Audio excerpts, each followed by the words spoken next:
In PSpice, now you can do parallel simulation for various multi-run analyses like parametric sweep, temperature sweep, and Monte Carlo analysis.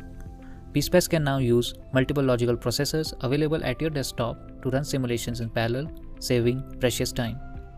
To enable parallel simulation, multiple dot options commands have been introduced and they have to be included in the netlist. Let us do an AC simulation with Monte Carlo analysis on an amplifier circuit in a 6-core machine. Place at PSpice text with dot option commands for parallel Monte Carlo analysis. Set up the analysis for 10,000 runs.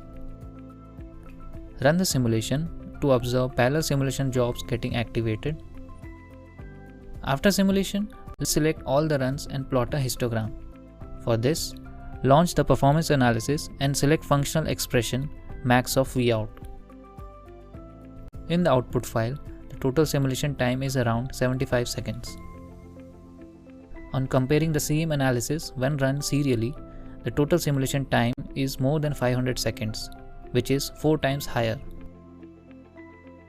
Here is another example of parallel simulation of a space vector pulse width modulated inverter, where the modulation index of the inverter is swept as a parameter for 10 values in a 32-core machine.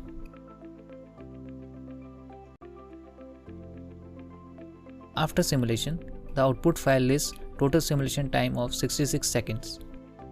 This, on comparison with parametric sweep run in series, took more than 300 seconds, giving a performance gain of roughly 4.7 times. The performance gain is subjected to circuit complexity and number of logical processors available. Here is a graph showing performance gain of various circuits compared between two machines, one with 6 cores and another with 32 cores.